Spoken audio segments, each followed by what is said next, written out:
Fun Ideas Productions presents the Fun Ideas Podcast. This is the Slow Poisoner. I come to you from the future with these words of warning. It's a hot horror planet. It's a hot horror planet. It's a hot horror planet. It's a hot horror planet. Living in science fiction. Past the point of no returning. We got high on gasoline. And we blew the scene. Hi, this is Mark Arnold, and I'm very proud to present Fun Ideas Podcast number 100. This episode is sponsored by the fine folks at Lee's Comics. Hi, I'm George Takei. You know me as Helmsman Sulu on Star Trek. When I'm not busy going Warp Factor 8, I like to beam down to Lee's Comics and spend a lazy afternoon reading comics classics from Marvel to DC, from Dark Horse to Fantagraphics, and everything in between. So please, spend some time here at Lee's Comics and spend your hard-earned cash.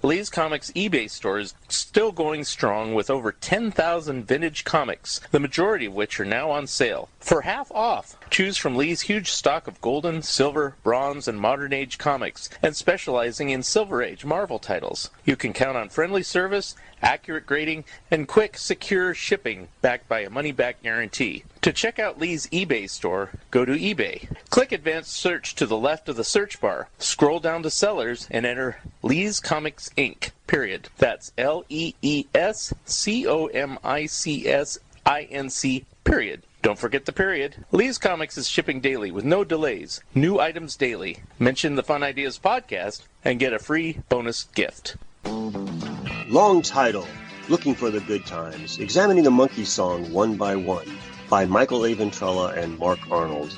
A book that examines each song, gives lots of details about each song, and our own personal opinions. You can find this book on Amazon, Barnes & Nobles, and anywhere where good books are being sold. Our webpage is wordpress.monkeys.com, where you can see many of the songs and give your own opinions of them. And we will be discussing this more on Zilch. Hey Michael, it says here we've written another book about the monkeys. Wasn't the first one enough? Not at all, Mark. Our original book, Looking for the Good Times, Examining the Monkey Songs One by One, was very successful, but only covered half the story. Which half? The group half. Our new book, Headquartered, A Timeline of the Monkeys' Solo Years, covers the solo half. Who knew the monkeys record so many solo albums? Not only that, but this book covers all of their solo projects, including stage shows, horse racing, running record labels, directing and starring in TV shows and movies, voice acting, and jail. Jail? Did the monkeys go to jail? You have to read the book to find out. You sold me. Have you sold them? Who's them? Those people out there listening to this. Well, listen to this. This book has discographies, photos, and other information about the Prefab Four, Mickey, Davey, Peter, and Mike, the Solo Monkeys, plus another nifty cover by Scott Shaw. Wow, he did our last cover. And this one's equally good. Where can you get this masterpiece? Announcer. Announcer? That's me. Get Headquartered, a timeline of the Monkey solo years, written by Michael A. Ventrella and Mark Arnold. Those two guys. It's available in hardback, paperback, or ebook from BearManorMedia.com or from Amazon. Get your copies today. Cool. I'm going to get one today. No news about my various book projects. Just please take the time to purchase my books on Harvey Comics, The Beatles, The Chipmunks, The Monkees, Disney, Pink Panther, Underdog, Jack Davis, John Severin, Cracked Magazine, and Dennis the Menace. They make great gifts. All are available on Amazon. Most are available through Bear Manor Media, and most are in hardback, paperback, and ebook. Today, in lieu of a guest, we will feature some highlights of the previous 99 episodes. Now, every episode is special to me, so don't take it as a slight if I didn't use a clip from a show that you were on, or I didn't include your favorite clip. Our first clip is from episode number 6, when former Cracked editor Mort Todd stopped by to discuss how he became the Cracked editor from 1985 to 1990. Okay, I was a Cracked reader since the 70s, and then you kind of came on the scene out of nowhere. Thank goodness you came out right after Paul Lakin had taken over and took it away from him. But I never once considered, I don't know, maybe it was just me, I always thought of Mad as like the gold standard or whatever, and I never contributed, I never thought about it or anything. How did you fall upon it to even consider working there, much less contributing to it, and even eventually becoming the editor? Right. Well, it was his interesting story because so when I moved to New York, I went to Parsons School of Design for a year and was doing illustration, and then I started getting work doing illustration, so I was like, screw this, what am I paying money for that? So I ended up going to school of visual arts for film and TV, and then I sold my pilot, so I was like, screw this. So, but regardless, I met, one of the first people I met was Pat Redding, and she is a phenomenal talent in her own right. She's an incredible illustrator and funny as heck. But before I was at Cracked, she actually got a job as assistant editor to Larry Hama at Marvel. And he had previously done Crazy magazine. And so when I'm a little out of breath, I just moved and I've been unpacking all day and everything. Okay. Get the oxygen tank. But so when these new publishers in New York bought Cracked from Sproul, Robert Sproul, right? And I keep mixing him up with Bill. It's Robert Sproul. Yeah, Bill's the son. Who was based in Florida. So the New York publishers bought it and moved it up to New York. And so, they needed an editorial staff. And so I don't know how they got in touch with Lakin. Probably the same way they got in touch with me. They called Marvel and asked Hama if he wanted to edit it, and he was like, no. So they asked for some suggestions, and it's very likely that's how they got Lakin. Okay. I'll have to ask Hama sometime, but I'm sure Hama was deep in G.I. Joe at that point, so he was like... he had tons of better things going on. And because he liked his crazy years, but he doesn't regret it ending, so I know that about him, because I've talked to him before about it.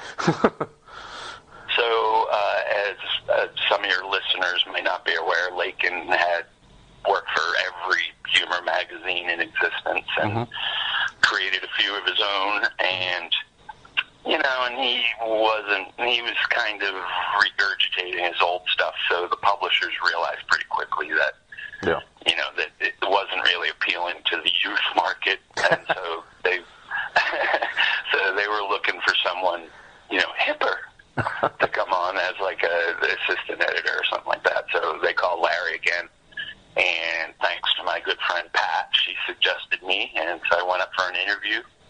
And they were like, what would you do with the magazine? And and I gave a critique of what had come out so far with the Lakin books, and so I guess they liked what I had said. And they were like, well, what would you do for the magazine? So I actually said, well, you know what? Tell you what I'm gonna do. I'll draw a 3-page story to give you an idea of what I do. So I did a parody of He-Man versus G.I. Joe called, of course, He-Man versus G.I. Joke. Yes. And witty. They liked it. And another thing, so that's what made me a billionaire.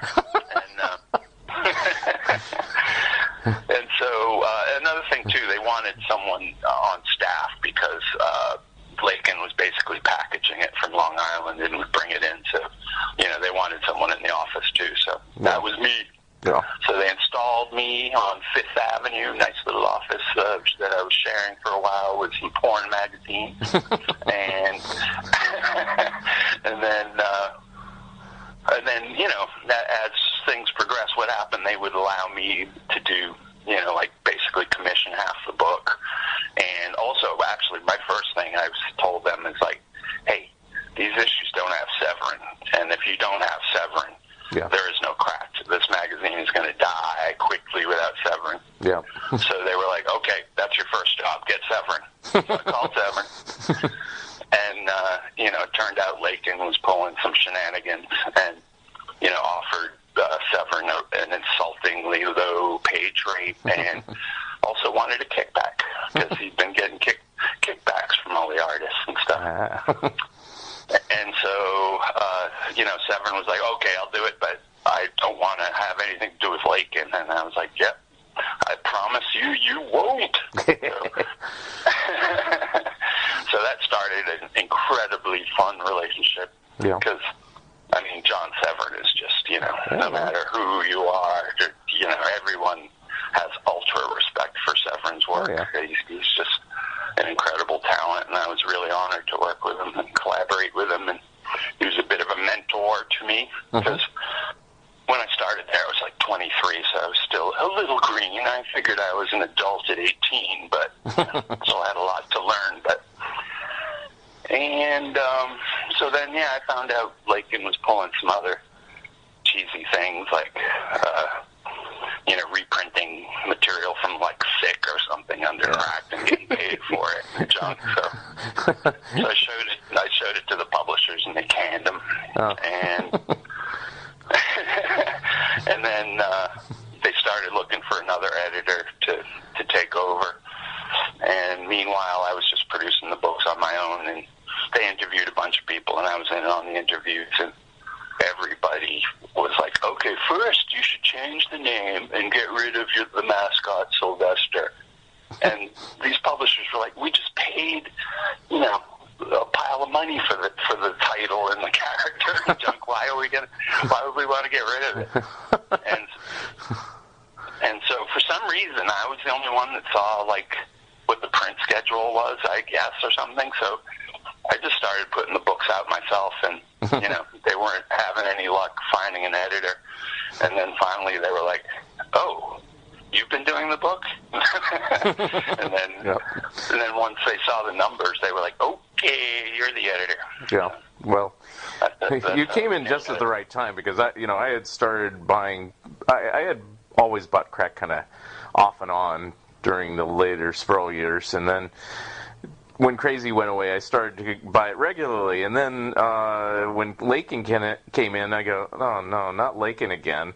And I was about ready to give it up. I just said, okay, I can't buy this crack stuff. And you came in just like at the right time, like at the 4th or 5th issue, where it's like, okay, here's something different. Okay, let's give it a try. And then you turned it around pretty quickly once you took over. So it's like, okay, I like this. You're getting some new people in here. And hey, wow. And then later on, you got some really good people. But, which is my next question. You know, it's like you got some different people like Steve Ditko and stuff. After Severin, he was my first hire because, like, I mean, I just loved Ditko. So, I mean, I think I've asked this before, but not on a podcast. But it's like, were these friends of yours, or just heroes, or you just wanted good quality artists, or what combination? No, I didn't know him. You know, he didn't know me from Adam. Yeah. So I just called him up out of the blue. This was back in the day when they had phone books, and he was in the phone books. Yeah. So I called him up, and within 15, 20 minutes, he was in my office with his portfolio to prove that he could do. I know, right? And I was like, come on. I used to draw a couple minor characters. I think you might have heard of them. Spider-Man, Doctor Strange. So we became fast friends, and I would say that he and Ditko and Severin were like big influences on me when I was younger. Yeah. And then as an editor, they were big influences on me on everything because, I'd be on the phone with Severin, I don't know, like almost every day for hours. And then Ditko would come to the office, pretty constantly and stay for hours, and we'd just talk about everything. And, good mix of, the artists that I liked growing up, because, we got like, of course, Severin and Dicko, but like, Gene Colan and you name it. Plus a lot of the regular crack artists like Rick Martin, and I got Bill Ward to come back to the magazine because he got screwed over too. But and then I got a lot of people who, admittedly were my friends. Mort Todd returned later for episode number 37 and interviewed me. Our next clip is from episode number 16 with David Seidman, when he started talking about his experiences writing a book about Iran. The last two books I saw on the list, they're very similar, so I'll just mention them in tandem. Teens in South Africa, Teens in Iran? Yes. Iran? And those were part of a series, and I did not travel to either of those places, but it was fascinating to read, to study up on them.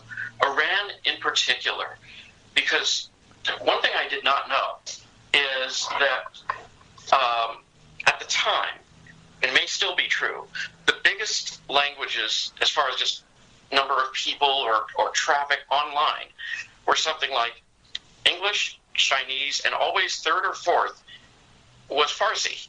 Because the Iranians, this is no primitive country. These guys are hooked up. And that saved me, because a lot of these people, in order to write honestly but not get caught by the authorities, wrote in English.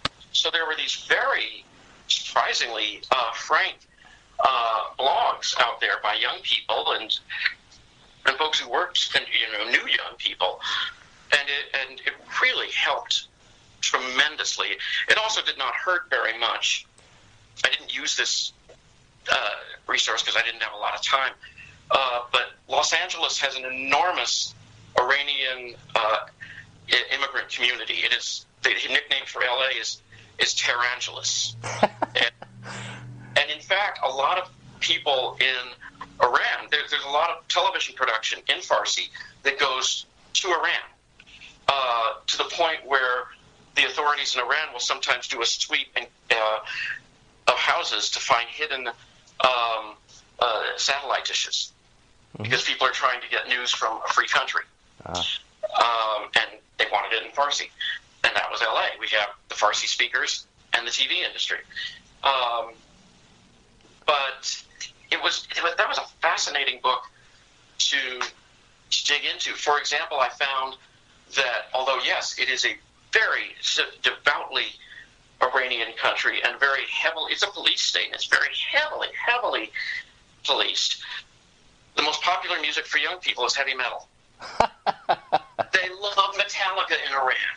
Wow. Oh my God, Metallica could do a 30-day residency, at least at that time, if Iran would allow it. Motorhead, they love that. So, wow. It's yeah. Do they have? Do they allow this? So, like I know the Soviet Union used to do this, is that they would have cover bands in lieu of having the actual artists show up. So they have Metallica cover bands or anything like that, to your knowledge? I really doubt it. Okay, so they're really clamping down. They don't allow anything. Oh, okay. Yeah, they're very strong. But I found myself just falling in love with the Iranian people because they kept finding ways around the rules. Yeah. Give you a couple quick examples. Iranian women are some of the best makeup artists in the world because they had to be covered up. The only things they could show were their hands and their faces. So you had these women, if that's all you got, that's what you do.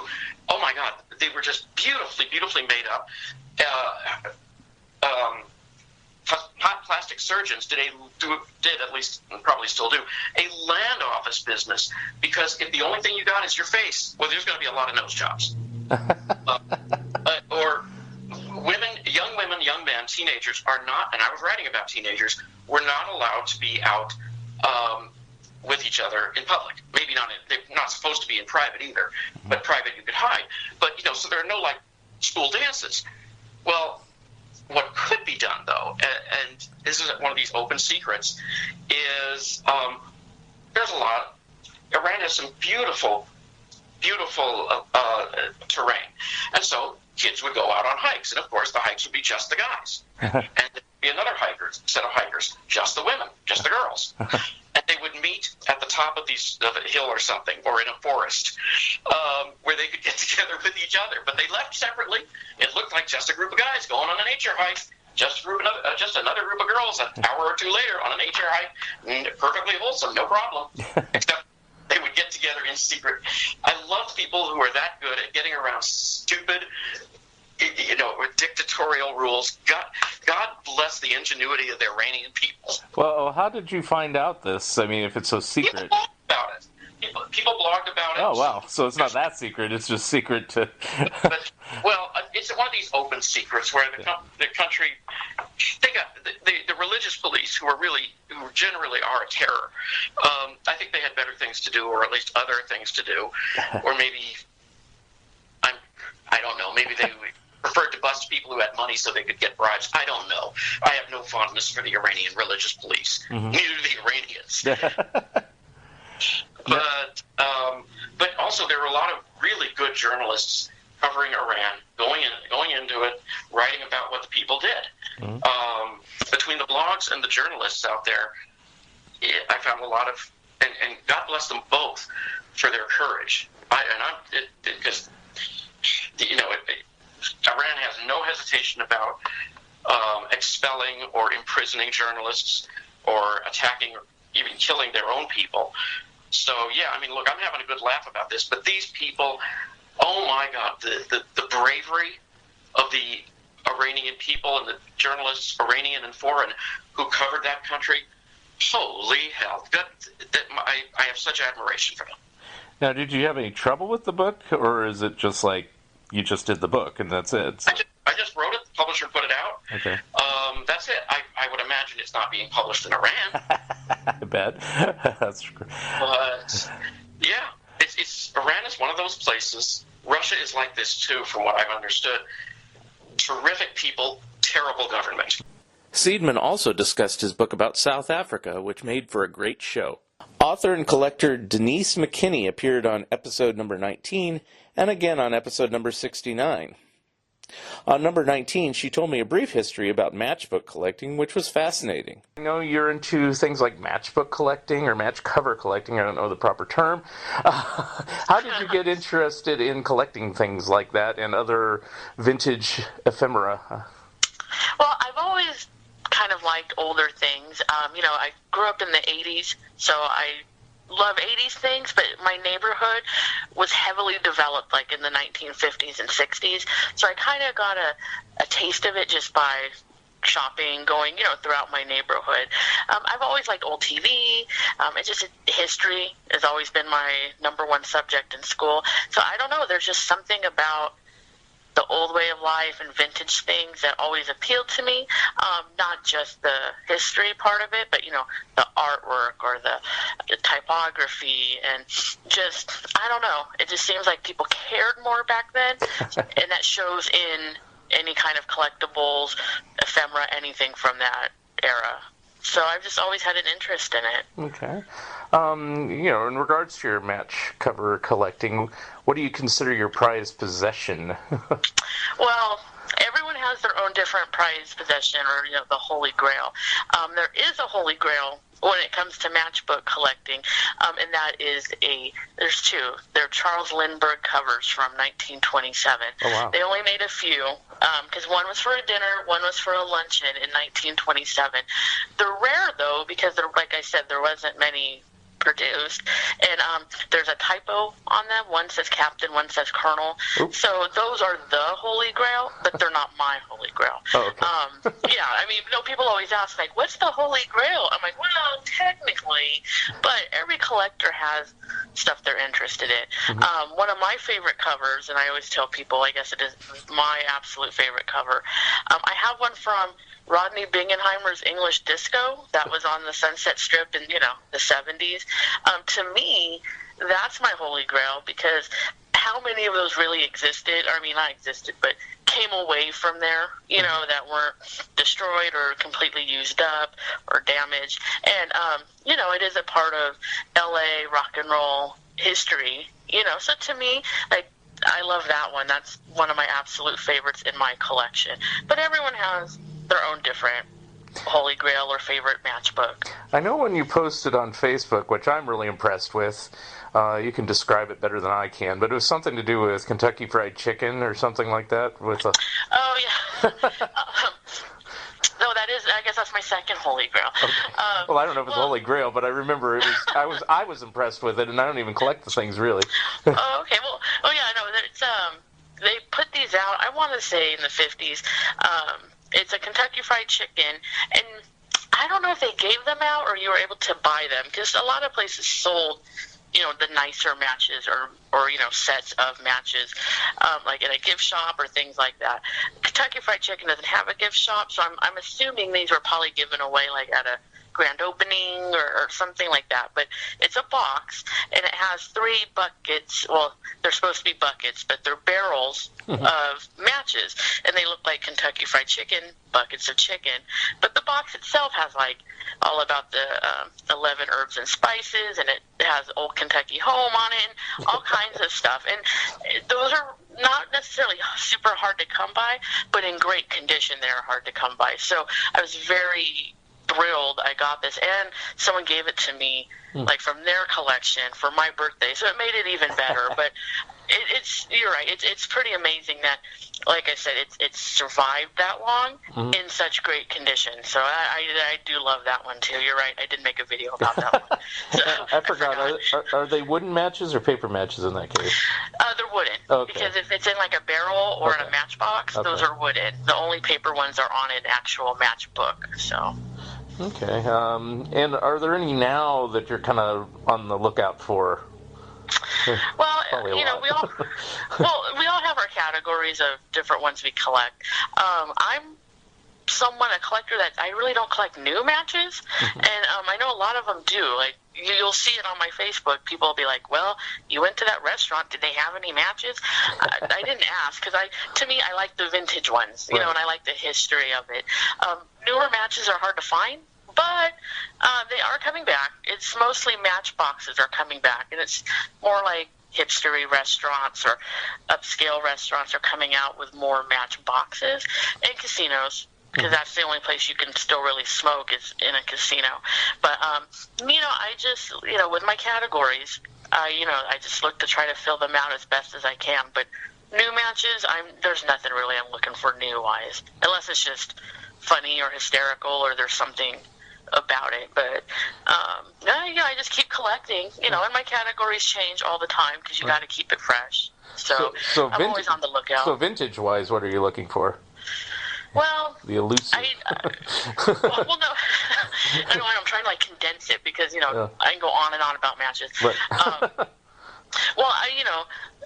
There's general collectors which kind of collect a little bit of everything. Yeah. A lot of collectors now really specialize in different categories. So you'll meet someone I know someone who only collects pizza or Italian restaurants. Wow. So that's all he wants. So I think after a while you get kind of bored because there's only so many, But I have a couple categories that I collect geographically, and one of them is Southern California. So that's always my biggest category, and I'm always on the lookout for those. Unlike stamps and coins, though, at least stamps and coins, there's a beginning and an end. And you know exactly what was produced, what was out there.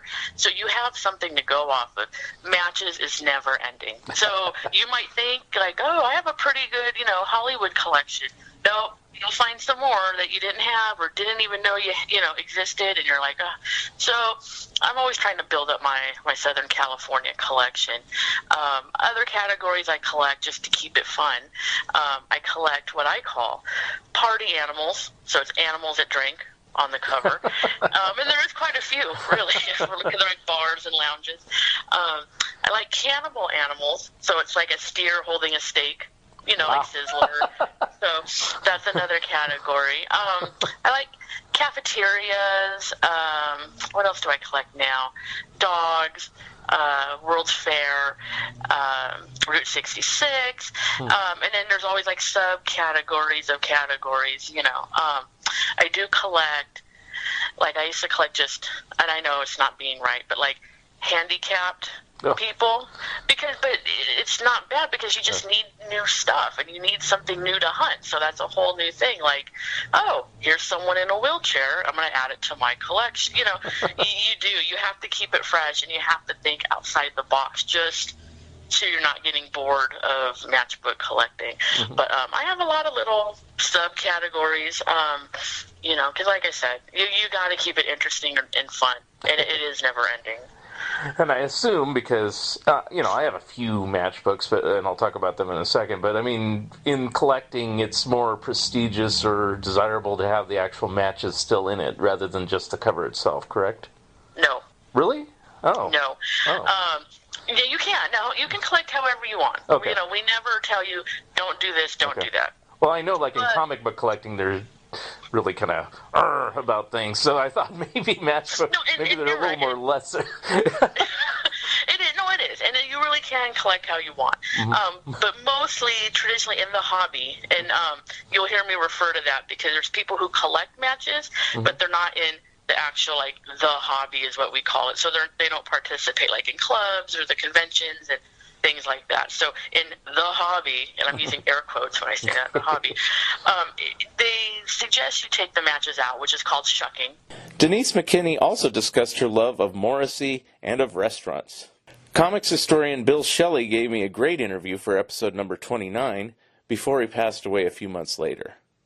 His background story was fascinating. A little background first. Just tell us who you are and how you got into comic book fandom and writing and things like that. Okay, well, let's see if I can sum that up real quick here. But really, I'm, like so many people, I'm one of the baby boomers that grew up in the 60s who discovered comics at the dawn of the Marvel era, the early issues of Fantastic Four, Spider-Man, the Avengers, and all those, and I've been a long-time fan.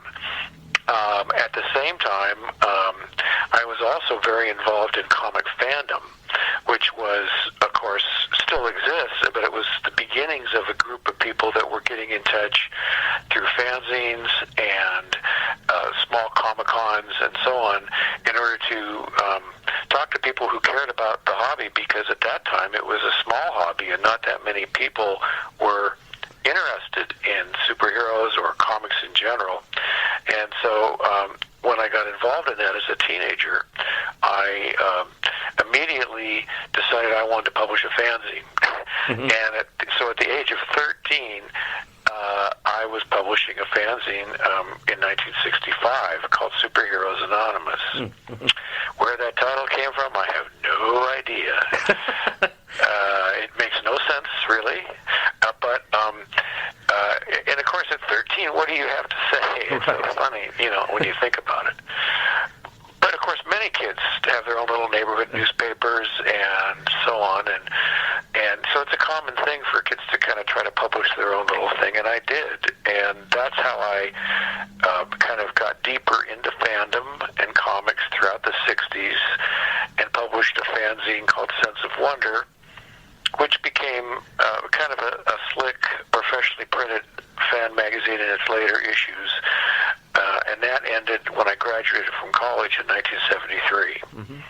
And since then, I've, been involved in the hobby, started not really writing about it much, though, until I was about 40. Around 1990, I started really getting interested in writing something about comics or writing about fandom. And that was what got me started, and now I've gotten something like, I'm approaching 30 books. Wow. I didn't realize that, but yeah, go ahead. Well, since 1995, when I published the Golden Age of Comic Fandom, which was the first, and as far as I know still, the only attempt to tell the history of comic fandom from its beginnings. That was in 1995, and then up to today, I've just been completely consumed with this idea of becoming, a writer and writing about the hobby and writing biographies. So that's kind of the summary, bringing you up to what I do now. Okay. A few questions. Of course, course. It's a question and answer show. You mentioned 2 fanzines. Did you have those going concurrently, the Superheroes Anonymous and Sense of Wonder at the same time? No. What it was that I would do a fanzine, and then as I was growing up and getting a little older, I would start to think, oh, that was kind of crummy, so I would change the title, but keep the numbering. Oh, okay. That way, it looked like I was publishing, numerous issues, and create the, so I wasn't always going back to number 1. Okay. And so I did Superheroes Anonymous, and then I changed the title to Incognito with number 3. And so I was always doing that. I was publishing one thing, and if it wasn't that, then when Sense of Wonder came along, I wasn't doing any of those others at that time. Oh, okay. So you pulled an EC Comics where you started off with Fat and Slat and International Comics, and then it evolved into something else or something. Right. Yeah. Okay, it ends up into Vault of Horror or something. Which would have, if you think about it, Bill Gaines' father must have been turning over in his grave over that, because he was all into the Tiny Tots and the Animal Comics and everything, and his son takes over, and before you know it, you have horror comics. Right. But anyway, I would change it as I went along, and I also contributed to a lot of other amateur, fanzines. So I was fairly well known back then at that time doing that. So do you actually, I know you worked on the books, the Best of Alter Ego 1 and 2, but did you actually contribute back then? I didn't, and I was so envious of my best friend Marshall Lance, who had a cartoon in Alter Ego number 8, or maybe it was number 9. I think it was 8, and it was 9 because it was a parody of the Black Hawk cover on number 8. But the point is, my best friend, who I always thought was a crummy artist, I can say that now because he passed away, so I'm not hurting his feelings. He's turning in his grave. The thing is, it's so funny because I was really a crummy artist too. But anyway, I was very envious. What he had done is he had written a letter of comment on Alter Ego number 8 and sent it to Roy Thomas. And in the letter, he had done a cartoon of Black Hawk jumping out of his plane and then going splat. And Roy thought that was cute, and he ran it in Alter Ego 9. And it worked really great. And but me, no. I never got to the Alter Ego level. Okay. I was usually in the more middle ranks, you'd say. And how was fandom back then? I started collecting comics in the 70s, so you already had the Price Guide, the Overstreet, and, things were getting a little more professional. It was still kind of like a closet thing, but not the way it was before. I mean, how did you get your information back then? There's no Comics Journal or anything, so... Well, exactly, and that was one of the main things that brought comic fans together, was because they had so many questions. Like, imagine people trying to collect Adele 4-color comics, and so you'd have issues, like when Little Lulu came out, the first issue was number 74. Right. And then there'd be issue like 105, 110, 111, and then when they'd break out into their own comic book, they'd be number 1 again. Right. And this is the kind of stuff that just drove fans crazy. So when they came together, they started creating checklists, and they started creating and sharing them through the fanzines and just by correspondence and so on. Okay. And gradually the history, coming together and writing the history of comics and discovering the history of comics, became one of the major reasons why people came together. And so as far as finding information goes, most of what I did in the fanzines was do things like amateur comic strips and reviews of the latest Marvel comics, things like that. So there was no research involved. People who were really doing the research, and Alter Ego was one of them, and then, of course, there was the series All in Color for a Dime, right, that was published in Zero, the fanzine Zero, by Richard and Pat Lupoff.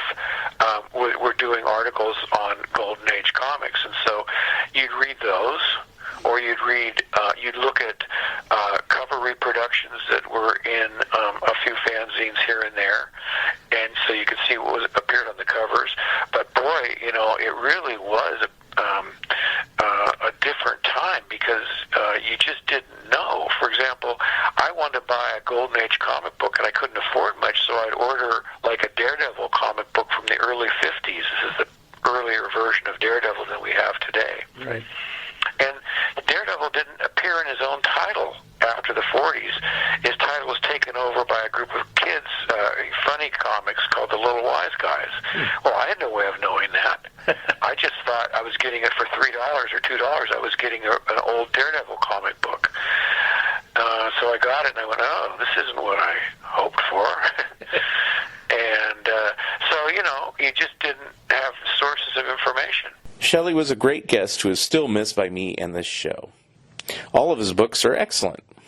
Musician Danny Solazzi stopped by on episode number 38 with some songs and provided a great performance of his group The Characters playing with the late Davy Jones of the Monkees on Hippie Hippie Shake. As far as the Monkees go, we started out by doing the conventions, and then what we would do is we would learn some songs. Like when Heart and Soul came out, we figured, okay, this is a brand new record, they're probably going to want to push it. We learned it, and we told them we learned it, and they did it with us. You know what I mean? They got up on stage. Peter and Mickey got up on stage with us. In other instances, Davey had done Hippie Hippie Shake as an Australian single, and we had learned it off of a Beatles bootleg from back in the early 80s, which we didn't even know where that stuff came from. It was BBC stuff, but we didn't know what it was. It was just on, these cheapo vinyl bootlegs that we got, and we were doing Hippie Hippie Shake in our set, and so I mentioned it to him, and he did it with us. Hippie Hippie Shake. Any key, doesn't matter. I'll start on the scratch. Don't do that piano. Okay, well tell me what the words are. Okay, right, got it. All right, got it, no problem. All right then. For goodness sake.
Thanks, guys. Thanks, everybody. I'm not sure, but I think I've got to go now. Solazzi also performed a great rendition of the Chipmunk song, not using chipmunk voices. Our next clip is from the late Harvey production artist Paul Maringelli, who discussed working on George Baker's Sad Sack on episode number 40. We would take Sad Sack art and rework it for a new cover because they had the stock of Sad Sack old drawings that they would use on the cover. Right. I don't mean old like from the 40s, but things that were just not used, that were purchased years prior because they had a backlog. So we put it on the cover, and that I would color and retouch and this and that because Warren pretty much stayed away from Sad Sack. Yeah. But, can I ask you a quick question about that? Sure. So George Baker died in 1975, yet there was like new covers for years after that. I mean, did he just churn out a whole bunch of just random images and it was like whenever you use them? And... He may have. We had a lot of art. I don't know if they were all really George Baker's or they were his assistants who were, what was that guy? Fred Rhodes did some stuff. Right. And, and I don't really know what the story was because I didn't know any of those people. Okay. And a lot of backstories of Harvey's, it was like a no-no to talk about. If you asked the question, it was like a no-no. Yeah. I think probably like Ken and Sid didn't want to talk about things that would like make Leon or Alfred upset. Yeah. If they know they were talking about it, So it would just be, we have covers in the files. Just go get this one or get this one.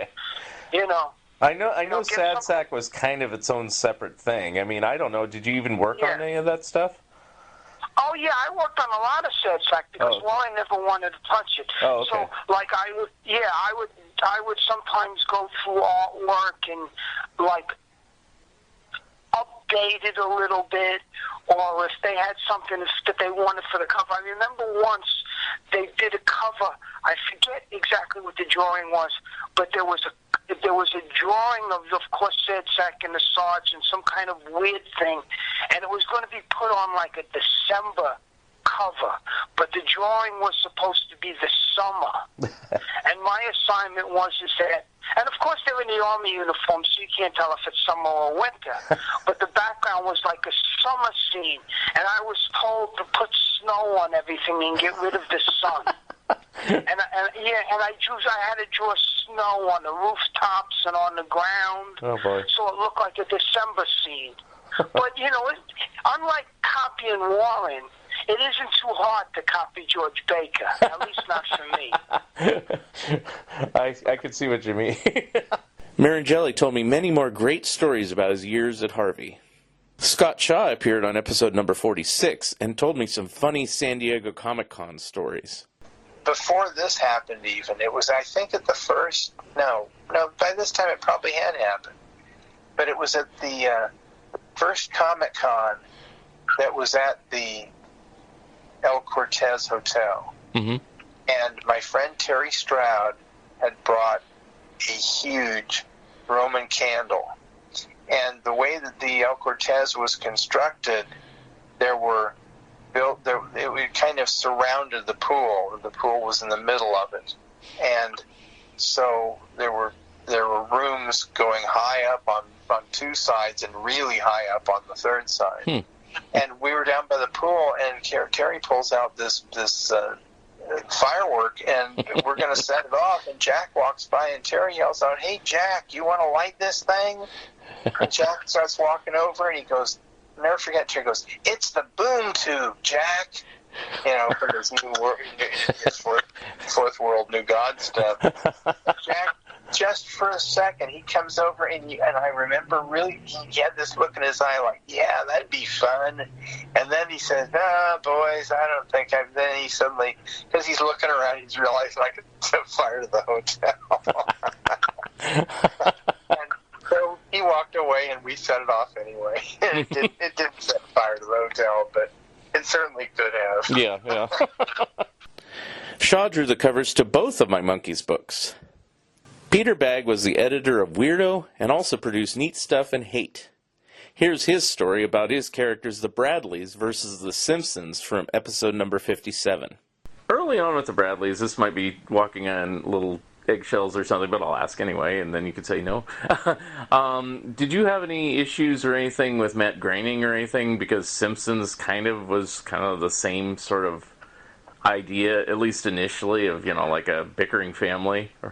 Right. Well, I saw some similarities, and I used to wonder, did the Bradleys inspire the Simpsons in any way, shape, or form? Yeah. But then I thought, well, that's a bit egotistical to assume. But then later on, with him just very surreptitiously and other people, it was like, it's been kind of confirmed to me that The Simpsons were in no small measure inspired by the Bradleys. Yeah. But the differences are also huge. Yeah. For one thing, The Simpsons are a vehicle for satire. As soon as it started, it was the new Mad magazine. Right. The show is very satirical, and it just takes off in all these crazy directions that I never had any interest in doing. It has celebrity guest appearances. Right. So it's all what drives it. The whole point of the show is satirical, and that was not the case at all with the Bradleys or Buddy Bradley. And and Matt was also, when he first got a deal to do the Bradleys, when it turned into a regular television show, he asked me to try my hand at writing a script. Oh. So I actually had, so not to be a staffer on the show, because I wasn't ready to move to LA, and he didn't ask me that. But he just asked me to try my hand at writing something, which was really nice of him. I considered it for a bit, but then I declined because that was right around the time that I was starting to do Hate. I think the first issue of Hate might have I've already come out. I can't remember now, but it was already doing well. So it's like, I was thinking, right now I'm doing everything. I'm accomplishing everything that I always want to accomplish. So I'm not going to drop everything and invest a lot of time trying to do this other thing. Right. Maybe I should have tried to do both, but I just there would have been a big learning curve ahead for me, because at that time I had never even tried to write a script. So that might have been biting off more than I could chew. But I still really appreciated the fact that he asked me. Okay. And it might have been him. I never asked him this. Might have been him throwing me a bone to make up for the fact that The Simpsons were, especially that very first episode. It was a Christmas. They started The Simpsons with a Christmas episode, and there were noticeable similarities between that and a story of the Bradleys called Merry Fucking Christmas. Right. Yes, and so a cartoonist friend of mine, she wrote that episode, and I never broached that subject with her though. But it's like, I don't know. I think there was a little bit of cherry picking going on. I might have. You know what I did one time when we were both drunk? I mentioned it to Matt, and he was both defensive and angry. So I was like, all right, well, I'm just going to leave this alone. Okay. Bagge also had some great tales about working for Cracked and Mad. Comic book store owner and singer Joe Ferrara discussed getting through the 1989 San Francisco Bay Area earthquake and how his store Atlantis Fantasy World survived on episode number 65. Just wanted to ask you about the earthquake, out of all things that you said. I never knew it was 3 years. How did you do that? And was there a problem with theft or anything like that, with not having a very secure location? I never went to it during those years, so anyway. Yeah, the old saying, takes a village. Uh-huh. Well, the communities came together, and there's a lot of details. There's a few books on the subject with photographs and everything, but the basic essence of what happened was the business community. There was 3 organizations. There was the Chamber of Commerce, the Cultural Council, and the Downtown Association of Santa Cruz. And somebody knew that these tents existed. They came out of Canada. They got everybody pitched in. The union labor guys donated their time. There's a few pictures on our Atlantis website. And there's a couple of books, like as I say, on the project. But basically, we started out with 8 big tents, and one of them housed Bookshop Santa Cruz, if you can believe it, and one of them housed Santa Cruz Hardware. And to the question about security, first alarm came in. They built cyclone fences around the parking lots. The first Christmas that we had, there was no heat, and you could actually see your breath in the air. But honestly, there were busloads of people who came to support the downtown. They wanted to make sure the merchants were going to make it. It was incredible. It was a real lesson in people coming together. You hear a lot about being part of the community and the average person, wanting to have a good life and a good home to live in and everything. Nothing like it. I'm sure this happened during Katrina. I'm sure this happened whenever there was a natural disaster, and you see people in the communities coming together to help each other out. And that's what it was. It was stressful times. There were aftershocks, and some people lost everything. Some people extended their credit to the point where after the tents were coming down, as buildings were being rebuilt, some of them had used up all their credit and couldn't qualify to get into anything new. So I always say it was business as usual, but under a microscope. Because, if you think about your average town, you walk down the street and it's changed since you first walked down that street. And you don't notice it because it's usually done gradually. This was done all at once. Right. So if you took a snapshot of what Main Street looked like, 20 years ago, and you look at it now in any town, you're going to see changes. But it's the normal business, but when it's under a microscope, I clearly remember that the news stories in those days were another business in the tents was going out of business, was closing, and yet there were 3 or 4 businesses that started in those tents and went on to have great long lives here in town, but they never covered a new business opening. They always wanted to talk about the businesses that were closing, which was frustrating. But the bottom line was it was a community effort. It was a challenge as if you're in a tent with 4 other businesses or 6 other businesses and one of you has a problem, you all have the problem. And they finally installed some kind of a heater system, but it was in the center of the tent, so the people that were at the front where the doors were froze and the people in the middle were boiling, and people kept running over and adjusting the thermostats. Had to have a meeting for that, like, okay, how are we going to solve this problem, You'll learn to work with people. It's very tough when something like that happens. And then we moved out of the tents, as I say, the last person. They were taking the other tents down and storing the parts in our tent as that was happening. But the original store still lives on in the movies. We were in the Lost Boys movie. Right, I was going to ask you about that. Pretty special. Ferrara's tale is eerily similar to the recent pandemic and was recorded shortly before the pandemic started. One of my most prized interviews is when I got former Mad editor Bill Morrison to open up for the first time about his dismissal in episode number 67.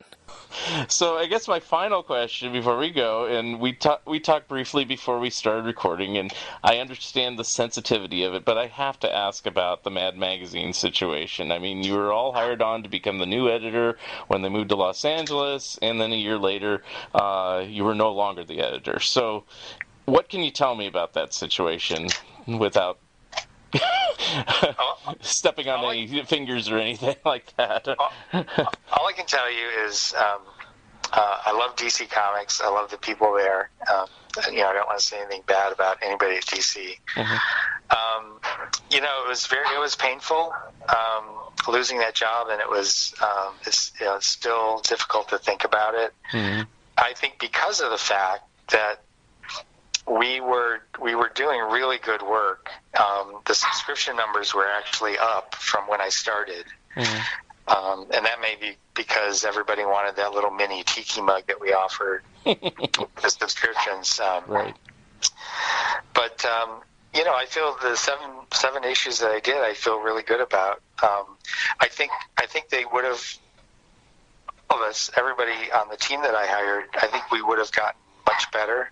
I feel good about the 7 issues that we did, and we were experimenting. We basically had a mandate to keep the audience that we had, because most of the sales of Mad are done through subscriptions, and we had a huge subscriber base. So we didn't want to lose any of those people, but we also wanted to attract a new audience and a younger audience and a female audience and a more racially diverse audience.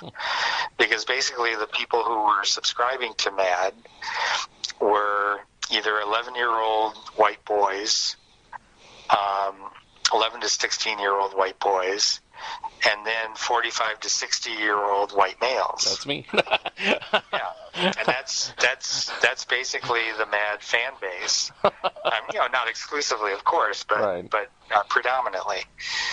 So, how do you keep the people who are subscribing and who love Mad and are also sometimes very vocal about what they don't like? How do you keep them happy and also do something that's relevant to this other segment of the population?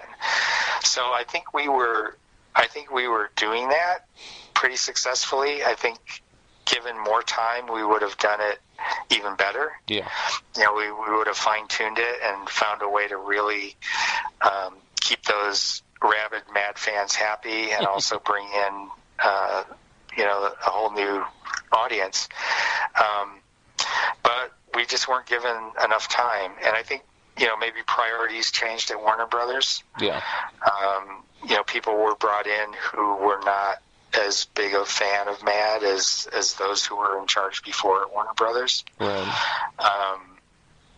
And then the decision was made to go to more of a reprint-based magazine, and I know they sort of walked that back a little bit. Mm-hmm. I think the latest issue, which is the Mad 20 Dumbest, obviously that has to have new material. Yeah.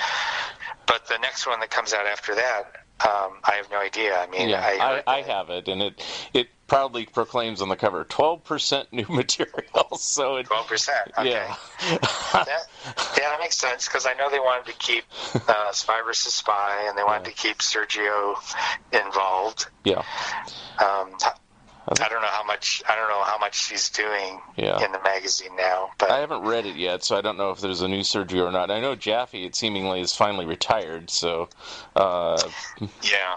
Because I think the last issue with a new one with him of Holden was the last one you did, I think. Morrison is doing well and working on many other projects. He also discussed working with Mad's Tom Richmond, who appeared on episode number 70 to discuss working for both Mad and Cracked. I've asked this before, you told the story before, but it's still a fun story. Prior to Mad, you worked at Cracked, and tell us how you got the job at Cracked, but then the story I always like to hear, because it's a good story, is just how you got the job at Mad after working for Cracked for about a year or so. Yeah, well, I started at Cracked right at the time that American Media bought it through osmosis, and you told that story in your books, quite well. But in the short version is that American Media, which owned the Weekly World News, bought the company that owned the National Enquirer, which also owned Cracked, and the American Media people didn't think they wanted to continue to publish Cracked. It wasn't really making any money, and so there was an art director or an editor there named Dick Culpa, who was a cartoonist, who said, "I'll save Cracked magazine." And so he took it over. Well, of course, the first thing they did was cut the page rate to zero. Not quite zero, but pretty close to zero. Yeah. And, all the, like John Severin and Wally Brogan and Art Bollinger and all these guys that were mainstays at Cracked were like, "We're not working for this." Yeah. So they lost all their artists. So he had to call out for artists willing to do work for dirt cheap, and mainly just to get your artwork out there, which is a terrible thing. But at the time I was, so this was probably 1999 or 2000. Roughly. And I was, had just got done doing The Married with Children and other comic book work, and I was looking for something that was a little bit more caricature-y and in that style. And so I sent them some stuff, and ended up doing 4 parodies for them over the course of 4 issues. Mm-hmm. And it's Cracked had its problems and all this type of thing, but it was fun. I mean, I got to do a couple of movies. I actually wrote and drew the Godzilla parody. That was my first parody, the Matthew Broderick Godzilla. I wrote and drew that. Wrote it myself, and I had done it to show Sam Viviano, the newly art minted art director at Mad some work. So I wrote and drew my own parody and showed it to him, and he was like, oh, well, you know, it's pretty good. I like some stuff about your work. You need to keep growing. And what I later learned was that he thought my work was too much like Mort's, Mort Drucker's. I was emulating his style too much, and Mad was famous for not hiring people who looked, you know, who were too close to the style of some of their more famous artists. So if your stuff looked like Jack Davis's, like there were a lot of Jack Davis ripoff artists out there, Mad would not, give you any work. Yeah. So he said, look, your stuff isn't exactly like Mort's at all. You're not a ripoff artist, but it's too heavily influenced by him. You really need to... Well, at the time, were they really hiring at that time yet, or no? Well, it was a transitional period for Mad at that time, because they were, at that point, looking to switch to color. And that was presenting problems, because Mort did not want to work in color. He didn't want to color his parodies, and he refused to allow anybody to color his parodies. So they were like, well, wait a minute, you know, we can't, if we're going to switch to a color magazine, we can't have, keep going with black and white movie parodies, and those have got to be in color. So anyway, but I showed that Godzilla piece to Sam, and he's, gave me some pointers, but basically said, keep sending me stuff. Yeah. And then I found out about this call from Crack magazine for new artists, and I sent the stuff to Crack. Well, they immediately published it. It was like a two-year-old movie, but I didn't care. So I had to finish it. I didn't have the last page done, so I rewrote the last page and and finished it and sent it to them. And they published it in, I can't remember what issue number it was. Yeah. And then they said, well, let's do another one. So I wrote a Sopranos parody. That was really big at the time. And a buddy of mine helped punch up the gags, and so he was a co-writer. And they published that one. And then I worked with Barry Dutter, the writer, on a parody of the X-Men, the first X-Men movie, and Gladiator, which was the last movie I did for them. And Barry was great. I was doing like everything. I was doing the word balloons, the paste up, the layouts. Wow. And I was sending camera-ready art to Craft. And anyway, they had a color section of the magazine, a couple of pages in the middle that were color, and the X-Men parody I did in color. And then I was supposed to do the Gladiator parody in color, and I did this at the time was like a really crazy splash page for me. It was a big gladiator scene with, in the arena, and there are tigers all over the place, and, all the characters are in it, and there's all this action going on, and it took me forever to draw, and it took me forever to color. And I had was finished coloring it when I got a call from Barry, and they said, we're bumping it from the color section, and it's just going to be in black and white. Oh, jeez. And I was pretty mad, because it probably spent maybe a whole day coloring that thing, maybe longer. I mean, it was a big, meticulous scene. And I said, well, what are you replacing it with? And they said, Dick really wants to do this movie, thinks it's going to be really big. Battlefield Earth. I remember that now. Yeah, and I was like, okay. So I was really mad at everybody at Crack, and I was kind of fed up with them anyway. So that Gladiator parody had come out, and right exactly at that time was the Rubin Awards, NCS Rubin Awards, and this time it was in New York, and I had just become a member the year before. So I went there, and they had a big Mad panel, and Sam was there, and Nick Beglin, and I showed him the Gladiator parody. And I had been sending my stuff to Sam every time I get done doing a parody for Cracked. I'd send it to Sam, and he'd get back to me and say, yeah, things are looking good. Well, I finally showed him this Gladiator parody, and he and Nick took me aside and said, well, this is exactly what we wanted to see. Your work has really progressed, and you've got your own voice now, and I think we'd love to have you work for Mad, but there's a problem. Like, you can't have a byline in Mad magazine and Crack magazine at the same time. And I said, yeah, that's okay. That's no problem. I don't work for Cracked anymore. And they were like, when did that happen? And I said, 3 seconds ago. That's the story I love. Yeah. And Sam says, oh, wait a minute now. I can't promise you when I'm going to be able to give you any work. It might not be for a year. And I said, that's okay. You know, I didn't tell them the story about how they bumped me from the color section and wasted all my time, but or the fact that I was getting paid hardly anything to do that stuff. I was done with Cracked either way at that point. Yeah. So that it just was what it was. Mm-hmm. But I didn't have to wait too long. It was only like another month later that Sam called me and had me do a piece.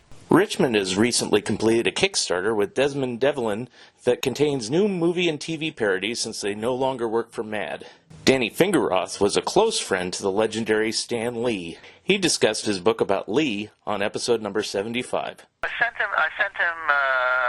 an email and said, remember, you said go ahead and do an unauthorized book. Well, I did. So he said, well, congratulations. He said, I'm not gonna tell people to talk to you or not to talk to you, but I don't want to be interviewed. I've been interviewed too much. I'm tired of it, but good luck. I ended up doing two, very long interviews with him for the book. How did you swing that? I think Stan did just like to talk about Stan and about what he thought. But you know what? I live now in the gentrified version of the neighborhood that he, spent his first 20 years trying to get out of, Washington Heights in Upper Manhattan. Mm-hmm. And up by the George Washington Bridge. And so every once in a while I would. And I've had a lot of contact with him over the years, especially there were those 4 years where I was his regular moderator at the Wizard World shows. But I interviewed him a lot for my various magazines and books. He wrote forwards for Superman on the Couch in the Sky as Clark Kent. And, again, I'm not claiming I was his best buddy, but I had a relationship with him. Yeah. And so I would every once in a while I would send him a picture of the George. And if you know Stan's, even from his own memoir from 20 years ago, or his life story, his personal mythology, is very much tied up with how the George Washington Bridge, which was built when he was 9 years old, right? I mean. So he lived in Washington Heights and the Bronx, but as the bridge was built, it's one of those landmarks that's in every, next to the Brooklyn Bridge and the Empire State Building. George Washington Bridge might be one of the main New York landmarks that people know from movies and TV. Right. So I take a picture of the bridge. Here's the bridge at sunset. Here's the bridge in clouds. Here's the bridge at night. And I would send him these pictures, and he'd go, oh, boy, I remember that. It really strikes a chord, and thanks for sending it. So I have I like to flatter myself and think that maybe that kind of made him feel nostalgic and that he'd want to talk about his childhood and his early years. I don't know what it was, but at a certain point,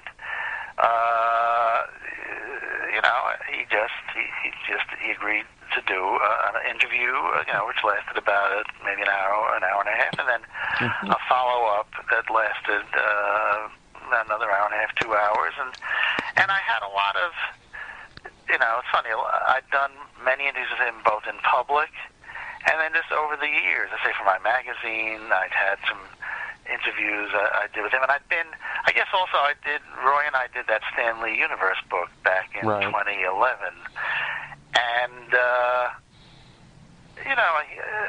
remember getting it was very funny. I was at Stan's archives in Wyoming, at the University of Wyoming, which is a whole other story. Just to get to Stan's archives is you have to take a plane that's nicknamed the Vomit Comet to get to Stan's archives.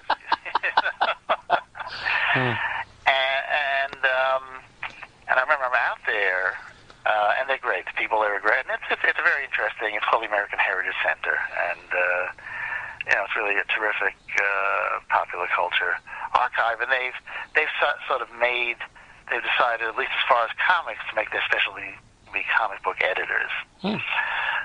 So I get a message from Stan's assistant saying Stanley wants to speak to you, and I'm thinking, oh, boy, I wonder what he wants to talk to me about. I hope he's not, I mean, his archives are public, so, I mean, I was thinking, is he mad I'm at his archives or something? I mean, they are available to anybody who can get themselves to Laramie, Wyoming, So I call him back and say, Stan, what's up? And he says, I'm just calling to tell you that you should give your archives to them, too. And I said, my archives, you mean those boxes of random papers that my wife keeps wanting me to throw out, that archives? He said, yeah, they're great people there, and they do a great job, and, you should really give it to them. And I said, Stan, thank you, and you're right, they are great people, it's a great place. There's only one problem. They're in Laramie, Wyoming. No offense to anybody out there in Laramie. I had a very nice time in Laramie, but it is kind of far away from New York or L.A. And he said, I know, but they're great, so... Wow. So I guess I'd had, enough interaction with him over the years that... And I think maybe especially those last few years when I was doing the panels with him. Fingeroth is now working on a book about Jack Ruby. Episode number 78 contained an interview with art instructor Malcolm Mobutu Smith, who is a collector of comic books with covers featuring underwater themes. We'll probably get into deeper thought and conversation about my main thing now. In the last 15, 16 years, I've focused on this thematic collection of underwater covered Golden Age books. Yeah. So I've... And yes, I knew about that, and I was going to ask you about that. We might as well talk about it now. So why underwater? Are you interested in water sports and boating and everything, or is it just the theming for the comic books? It's really a visual thing. It's an aesthetic, artistic-driven collection that looks at the uniqueness of what the artists were challenging themselves with in deciding to depict heroics or whatever's going on. It runs a gamut because this collection ignores genre. It ignores, for the most part, decades. I mean, it covers from 33 to 61, so I'm looking at the big Golden Age bracket, not the tight 1956 one. But just so I can have more of them in there. I say loosely 10-cent covers. Yeah. So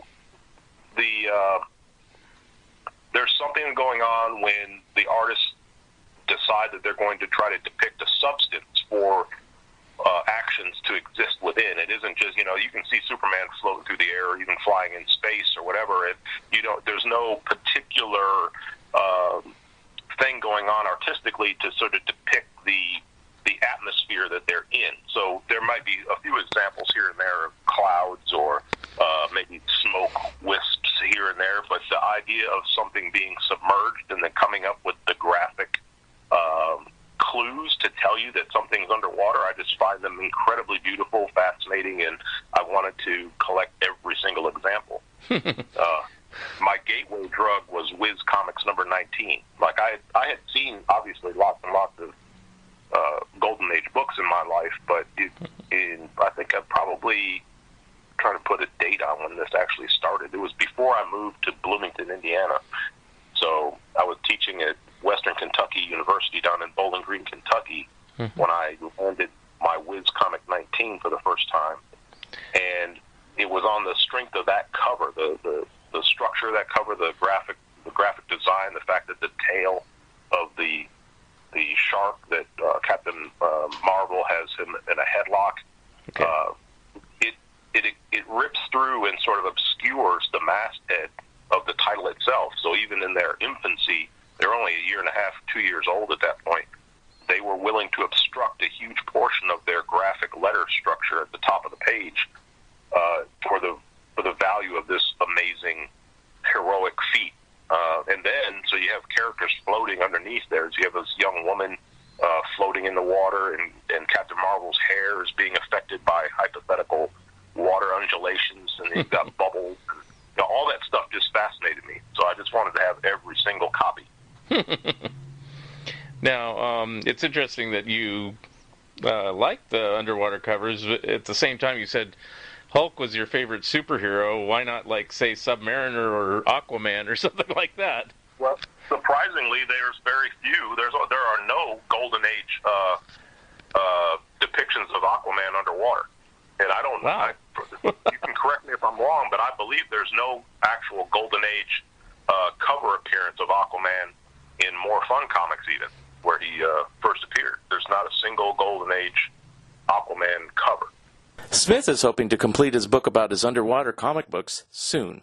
In episode number 79, legendary artist and writer Stan Mack discussed his career, including a piece of animation he did long ago for the Electric Company TV show. I know we're jumping around a bit, and I will ask about some of your other books, but, you know, you were involved, like I said, with Sesame Street and Electric Company. Were you ever involved in the TV show itself?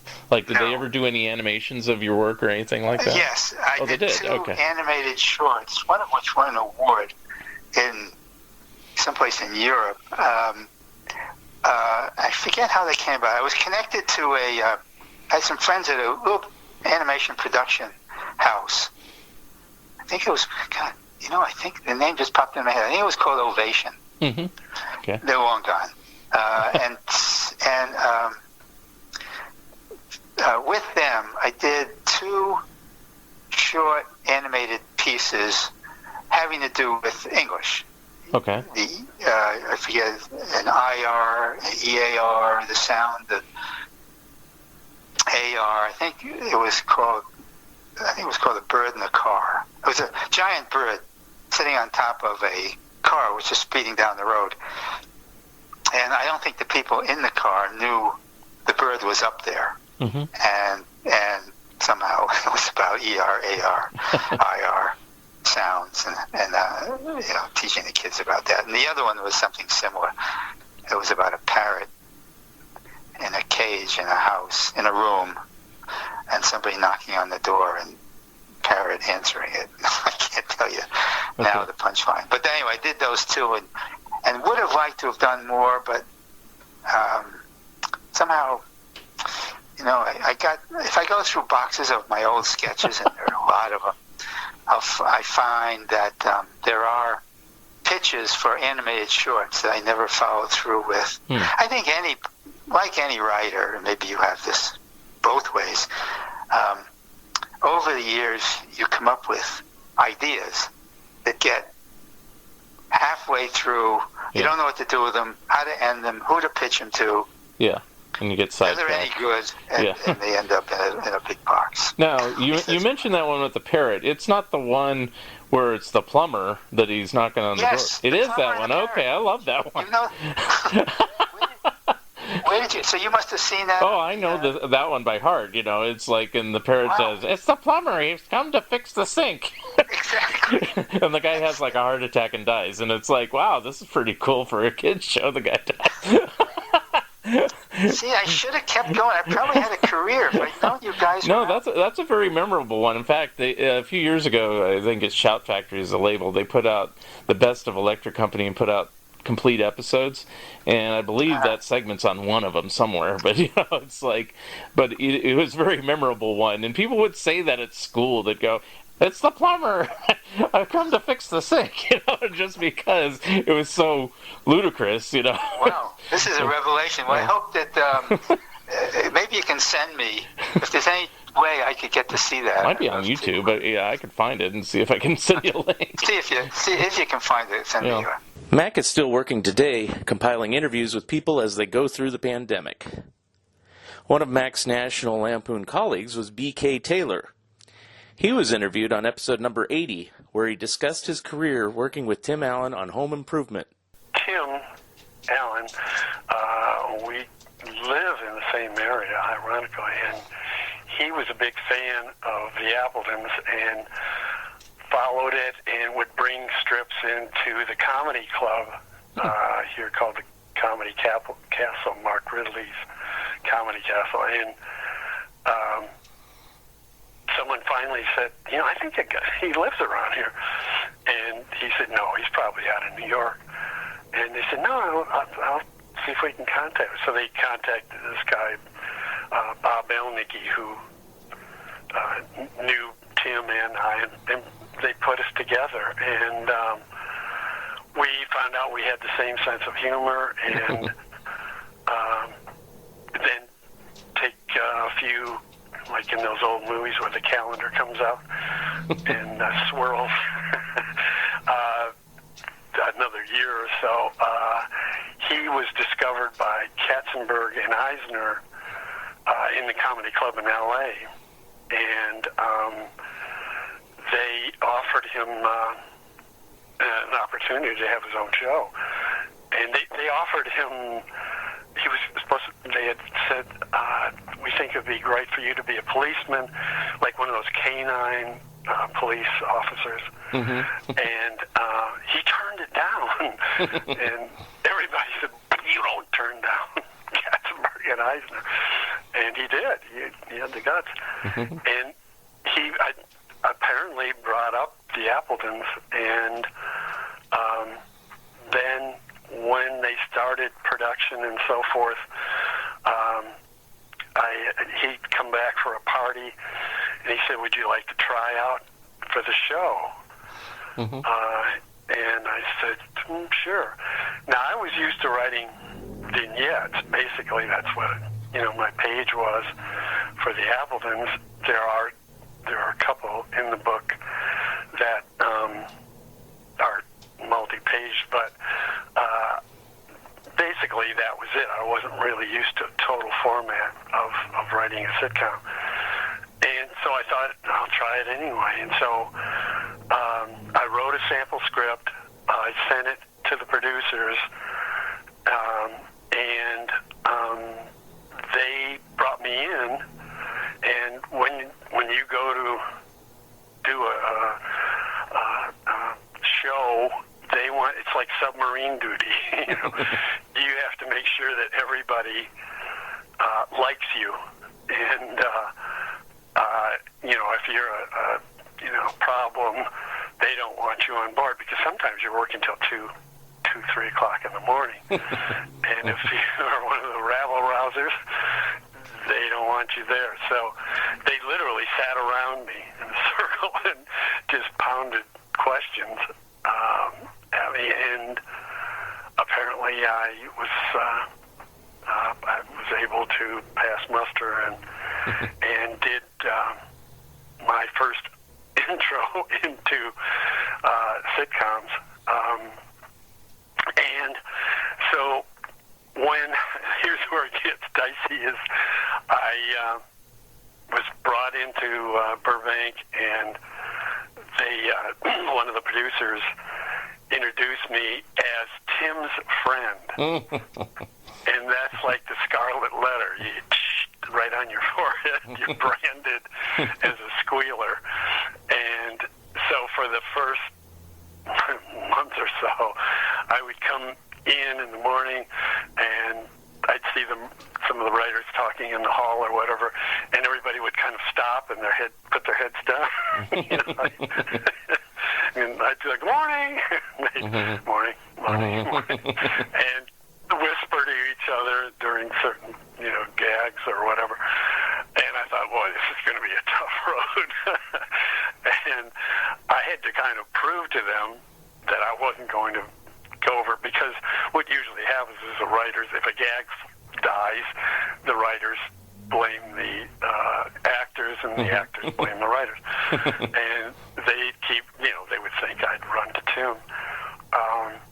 But finally, it was around Christmas time, and they gave me my first script. Up to that point, you literally are creating shows for a writer. In other words, there's an A and a B and a C story, and there's a bulletin board with note cards that have different ideas. The boys on the show steal money, and then C, the neighbor next door, blah, blah, blah. So in the meantime, that's what I was doing up to that point, is working with the other writers on that. And then it came my turn, and they said, well, we're all going on, vacations over the holiday, and, but if you need anything, just give us a call. And so I went back home, and I and I started writing like crazy, and I got to areas where I was unsure, and I made calls and didn't get any answers. And I thought, this is getting scary. It's almost time to go back. And so I just wrote. Mm-hmm. And then I got on a plane, went back to L.A. and handed it in.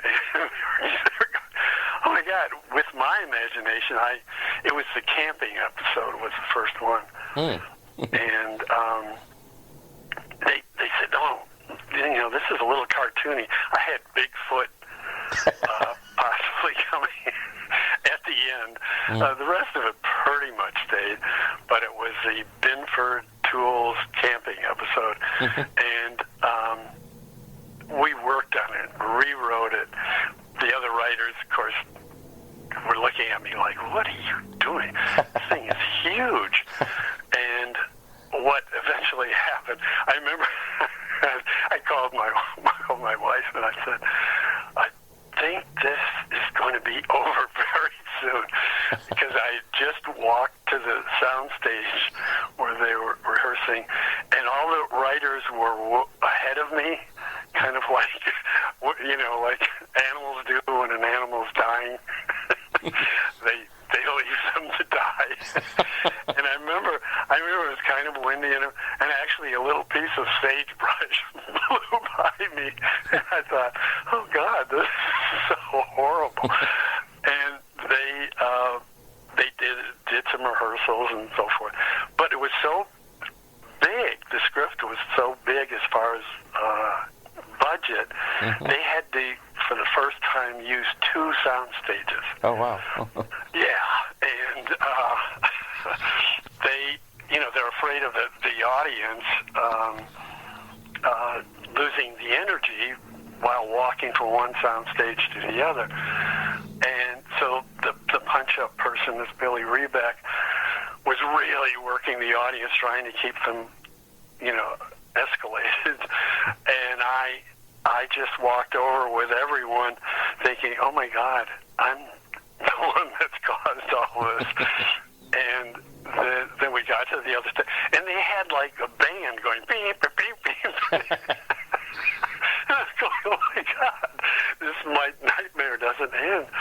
And my wife was there because the night that they used the script that you created, they have you stand up and the audience applauds and all that.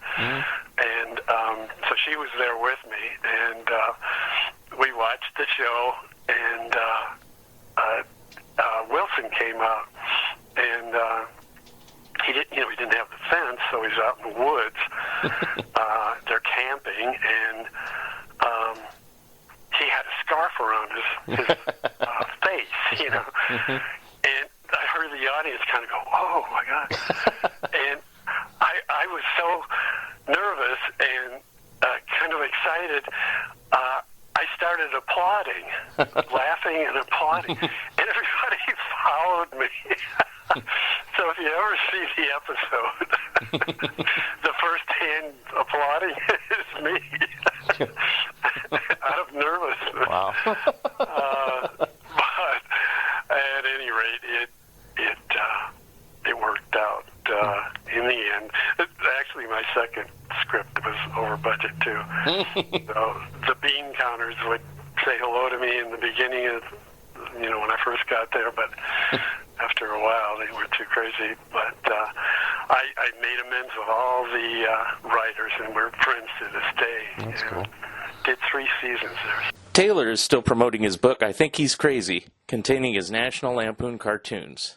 There are so many other clips I could have played, but fortunately you can go back and listen to all 99 previous episodes, except number 51, which did not have a special guest, and was removed for music copyright reasons on the DC Filmation cartoon themes.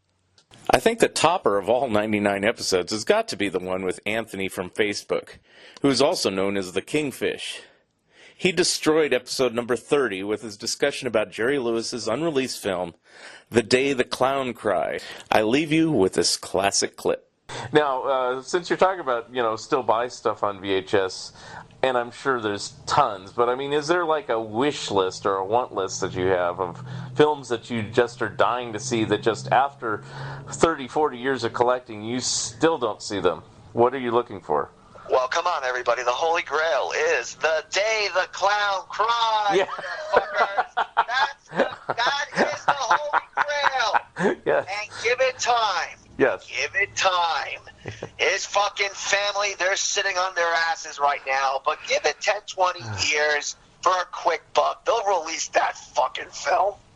You will see it, mark my words, but they're just, that's really, yeah. Yeah. And I've heard it's not really that great, but it's I mean, I was just talking. It's a wrong movie. Yes. And there are lots of wrong movies. I was talking on another podcast about this, and it's like, I said this just general statement, and the guy agreed with me, and he's like, is that it's probably like Which Way to the Front. Oh, God. So. Yeah, that's another episode. He really was one of the greatest bad men ever. I mean, my God. Percodan didn't help Jerry Lewis's career, let's put it that way. And, right. I always think about, and he doesn't say this in his memoir, but he does say that he was going to kill himself with a gun in 1973. And I said, maybe it was because The Day the Clown Cried came out as a piece of shit. Oh, my God. He had one of the craziest, there were 2 years in the 70s that he couldn't even remember because his mind was so shot. Right.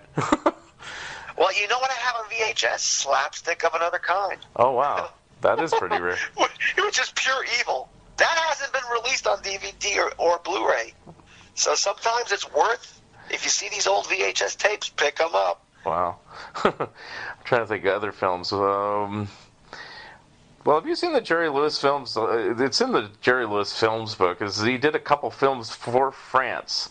Yes. Are they any good, or are they just pieces of shit like any of his later? Went to France, and I've seen snippets of these movies. They're just licking his ass, and he's just basically that's all these movies are about. Isn't he the greatest thing since Jesus Christ? Yes. Let's lick his ass. Yeah. Meanwhile, over here, no one gave a shit about him until Scorsese. Right. But then he had those comeback movies. Yeah. Was it Cracking Up and Smorgasbord? Yeah, well, it's the same movie, but yeah, and then. Oh yeah, that's the same movie. But there was another. Hardly Working. Hardly Working. Yes. Which I'd love to see on video. I saw it back then, and the only scene I remember is when he's opening the can of juice in the bar or something, and he pours the whole thing. But I don't remember anything else, and he has the big buck teeth and everything, and it's like good non-PC stuff from Jerry Lewis. I'm sorry. That made me laugh. And I remember renting it. It was on VHS. Cracking Up. What's the one with Herb Edelman? He's a psychiatrist. That's Cracking Up, yeah, which was Smorgasbord originally. With those movies, it was funny to Jerry. Yeah. That's part of the appeal. Jerry Lewis does stuff that's funny to him. And he is the lord of cringes. Yes. He made a ton of stuff that's just cringeworthy, but because it's cringeworthy, that's what makes it funny. Yeah. What kind of sick bastard thinks this is funny? Okay, the floor is waxy. It's slippery. Let me slip on the floor for 7 minutes, non-stop. And he will do that. He'll announce that he will do it for 7 minutes. Hold on. Oh, yeah. God. I don't know if I don't know your relationship with your father, but in my case, my dad and I have very similar tastes in a lot of movies, which helped me growing up because he introduced me to a lot of stuff. But there's certain things like I love Jerry Lewis, even though I know he's cringeworthy, he's an asshole and everything like that. But my dad never understood it. He says, "Why do you like Jerry Lewis?" He might have been good when he was with Dean Martin, but certainly none of his solo. And it's like, because he's fascinating to watch. There's something weird about him, It's like he is psychotic. He is a mad clown. He is that evil clown. He was. First of all, he was unapologetic. Okay, he was just a flamethrower of a human being. There are zillions of insane Jerry Lewis stories, and trust me, Yeah. now that he's dead, you're going to find out stuff that is going to make you go crazy. You must read that book, everybody. It's called The King of Comedy. By his last name is Levy. Okay. I don't even know if I read that one, but okay. You will go crazy. The guy tried to do an authorized biography of Jerry Lewis. At the end of the book, Jerry throws him off his yacht. And that's like the end of the book. But this book is full of lunacy. Like one night, Jerry Lewis was in Miami Beach, and the audience was really bad. So he went back to his room and got drunk. Yeah. And he cracked a bottle of liquor against the wall and broke it. And then he said, I christened this hotel the USS Motherfucker. And he lit the wall on fire. He almost burned the fucking place down. I even like mild things that actually appear on YouTube. Like, you probably have seen this. It's like where this kid comes up, Jerry's doing a personal appearance, and says, I can imitate you. And he goes, really? And he hands him the microphone. And the kid goes, when you walk. And then he whips that mic out of his hand. He pulls his hand off, he whips it out so fast. And he says, thank you, get out of here. No, he lectures the guy. I can't watch that video, man. I can't watch it. Because Jerry says, you have just been in an accident. You have just been in a train wreck. He berates the guy in front of thousands of people. You just stepped on the third rail. You can imitate me, but you can't sing that song. And it's not even a song. It's a song from Carousel. I care about the kids. These fucking kids. And I never understood that. I don't know. It's like he says, you'll never walk alone. What? You always will need a wheelchair? What? It's like that's what I always thought with that song, even as a kid. Jerry Lewis, man, he cares about handicapped children. Meanwhile, his own fucking kids hate his fucking guts. He beat the shit out of his kids, man. Well, he got his revenge. He took him out of the well. Ha! That's right, you motherfuckers. I'll beat the shit out of you. Get these fucking cripples out of the fucking way. Give me my check. You're making me cough. No, wait, no. Some of the handicapped people, they were protesting Jerry. And he said to them, who bought you your wheelchair? I did. He had a persecution complex, man. Everybody's Hitler. He is so fascinating. He's even more fascinating. Like, that's him in The King of Comedy. Yeah. He's simply portraying himself. Yeah. That is the Jerry Lewis. Yeah. But what amazed me is, like, I thought Jerry Lewis was going to die in 1983 because he used to do the shtick where he'd light the lighter and it'd have a 10-inch flame and, and then he had a heart attack and like a quintuple bypass, and I said, he's a goner. And then he comes back. Yeah. And then he gets that other heart problem where he has to take the steroids or something, and he gets to be 8,000 pounds. It's like, how does he survive that? And then he loses the weight, and he's still going. It's like Satan made him live longer and longer. He dodged so many bullets. You need to see the E! True Hollywood story about Jerry. He dodged so many bullets.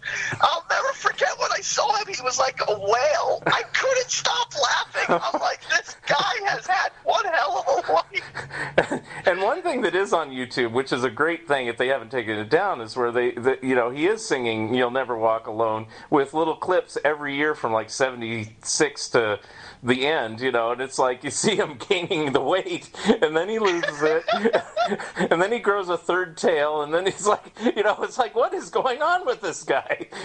And then he's like this shriveled old man at the end, and he kind of wobbles off, and I go, okay. It's just that we love the freak show. Yes, it is one of the greatest freak shows ever, and I love that. He doesn't give a fuck about your feelings. He doesn't care. This is a telethon for handicapped children, and he calls somebody a fag. And then there's one clip he talks about his porno collection. What the fuck, man? We're raising money for little kids, you motherfucker. I'm Jerry Lewis. I'm like Chaplin. I know, because the friendships sound like Chaplin. So I can say, I have carte blanche. I can say whatever I want.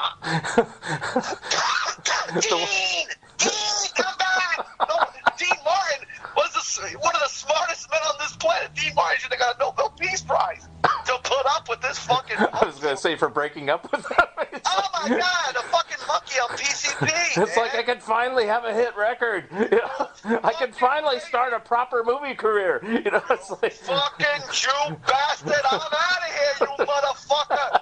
I'm sorry, come back. You're the greatest. It's amazing to me. It's amazing to me that people predicted, Dean Martin, his career's over without Jerry Lewis. It's like, and then, it was beautiful because Jerry's career collapsed and Dino's career soared. Yeah. I have the variety show. Yeah. I have the movies. Yeah, it's anything Dean touched, it was successful. It's like Jerry would try to do a talk show, it'd last 13 weeks, and meanwhile Dean's on there, I'm on year 8, I'm on year 9, I'm on year 10. Right, and like Dean had the Rat Pack, and Jerry wanted to be cool, but no one. There's one clip he goes on Carson, and Carson tells Jerry Lewis, nobody likes you. I always had this impression of the Rat Pack. It's like they're playing poker or something, and smoking cigars, and there's this knock on the door. Frank, let me in! Frank! It's like, sorry, Jerry, can't let you in. Dino's here. You know what Frank Sinatra called Jerry Lewis? Jew. So whenever Jerry called up, Frank would be like, what's going on, Jew? Frank, I love you. Let me suck your cock, please. Let me be in your circle, please. Who's at the door? Jew. Never mind. We'll let Lawford in, but not Jerry. He fucking hated Lawford. Yeah, that's why I said that. Wow. You could go on and on with Jerry Lewis. He's like Tony Curtis. They don't give a shit. Yeah. And it is amazing. You said on Phil's show, it's like, or he said, it's like they did a movie together, Boeing. And it's kind of sad that Tony Curtis came off as funnier than Jerry. Right. It's just a train wreck. You can't look away, though. Yeah. And even now, it's hard to believe Jerry's dead. I always think he's going to come back. It's like, surprise! I faked my death just for you. I'm going to live for 100 like I said I would. Right. I cheated on my wife. Who gives a shit? That's another story, like Jerry Lewis, like he created like a bachelor pad. Right. And meanwhile, he was married to his wife. He created a bachelor pad and was banging broads. His wife divorced his, and then there's a clip of him talking about religion. I wonder if Jerry acted different around women when he was alone with them, because either Jerry, because his duality would be totally annoying to me if a woman was like this, either the blah blah blah, or, well, you see,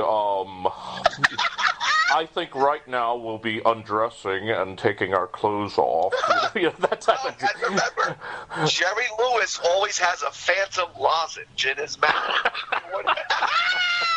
Whenever he's talking, he has a lozenge. A lozenge. And he's an expert. He's an expert on everything. I created video assist. I told Frank Tashler, you can shut the fuck up. I don't need you.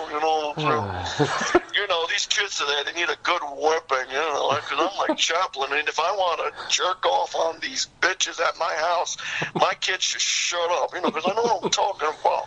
I'm a persecuted man. I'm trying to do this to save lives. We are saving lives, ladies and gentlemen.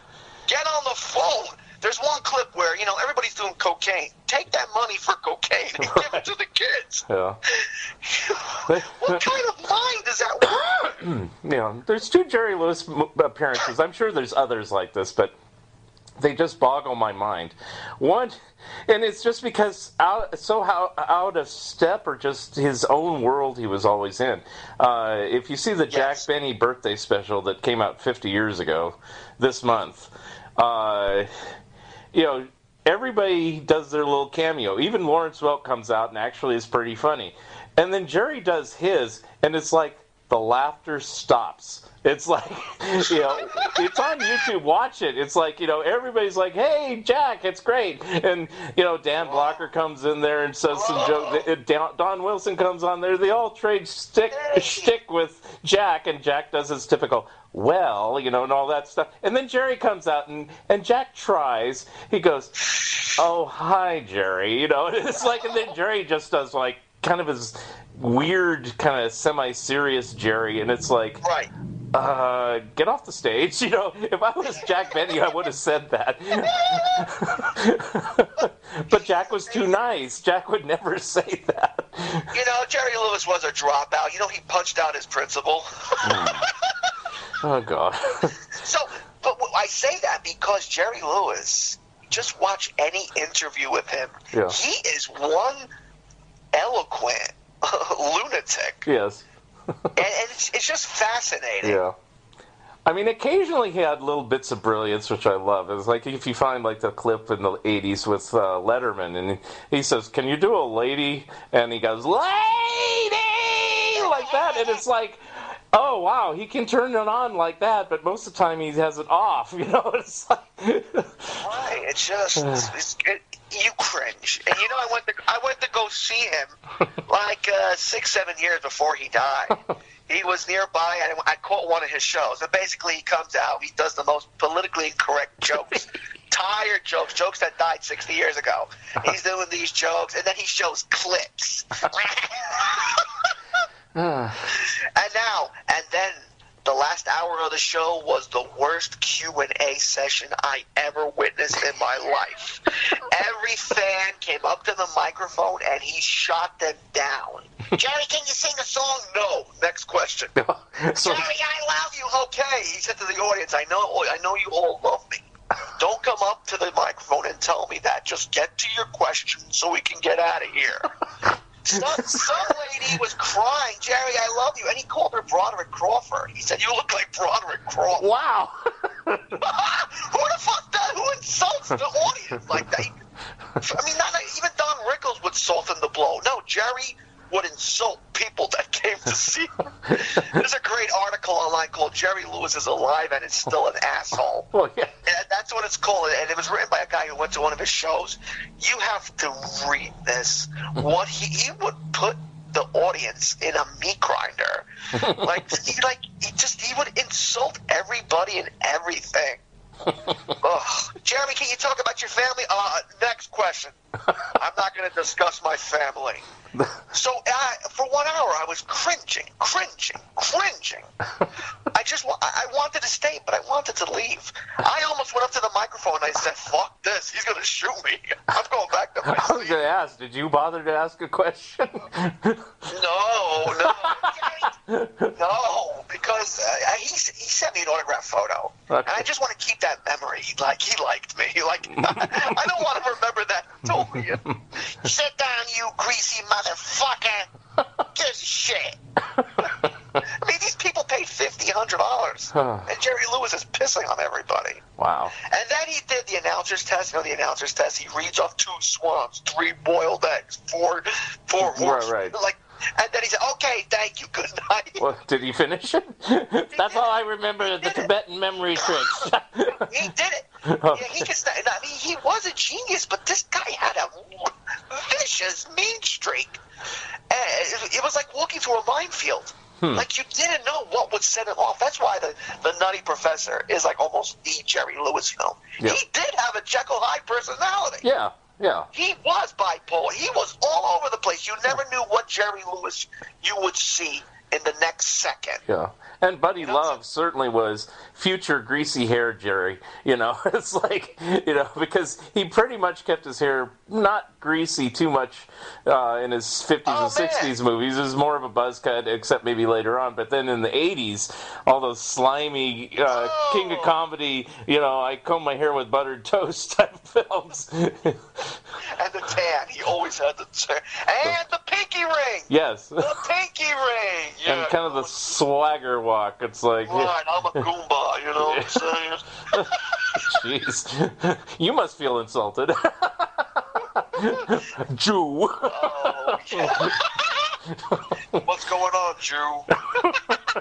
Thank you for listening, and thank you, Lee Hester, Mick Gray, Bob Perlow, Milton Knight, Mort Todd, Dan Fiorella, Walter Brogan, Charles Santino, Phil Hall, Bob Kurtz, Alan Bryan, Wesley Hyatt, Martin Grams, Curtis Findley, David Seidman, Troy Horwath, Ted Davenport, Denise McKinney, Nat Gertler, Eddie D'Angelini, Jorge Pacheco, Buzz Dixon, Andrew Farrago, Mike Curtis, Joe Waz, Michael Resigliano, Paul Brenner, Bill Schelly, Anthony Vitamia, Andrew Goldfarb, Steve Bergson, James Nybar, Matthew Hansel, Jonathan Sternfeld, John B. Cook, Danny Solazzi, Alan Graining, Jen Graining, Paul Maringelli, Michael A. Ventrella, Kit Lively, Richard Von Busek, Angelo DeCesare, Joe Staten, Scott Shaw, Joe Field, Shannon Garrity, Eric Schnauer, Rick Goldschmidt, Darrell McNeil,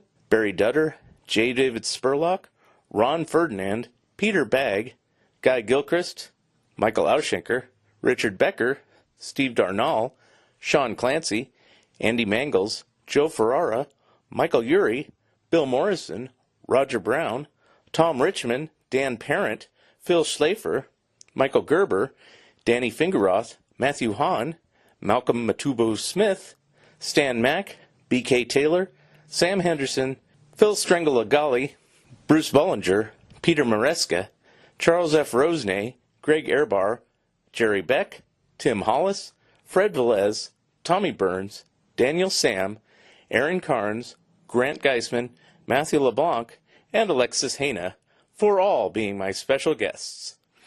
Episode number 101 will be coming soon. If you would like to comment and or be a guest on this podcast, please drop me a line at funideas.mark@gmail.com. Become a Patreon of Mark Arnold and Fun Ideas Productions. If everyone listening just contributed $1 a month, that would be a tremendous help in continuing the production of my books and this podcast. Also, subscribe to my YouTube channel. The opening and closing music for the Fun Ideas podcast is provided courtesy of Andrew the Slow Poisoner Goldfarb and is used with permission. This has been the Fun Ideas podcast. This is Mark Arnold speaking. This episode is copyright 2020, Fun Ideas Productions. Thank you, and good night. Headed home to a cardboard hut with duct tape doors. At the price I'm paying, be glad it isn't yours. Now get up, Crab Mountain, get up. Crab Mountain, get up. Crab Mountain, get up. Crab Mountain, get up. Crab Mountain, get up. Crab Mountain, get up. That mountain of crab. And don't fall back. Don't fall back. Don't fall back.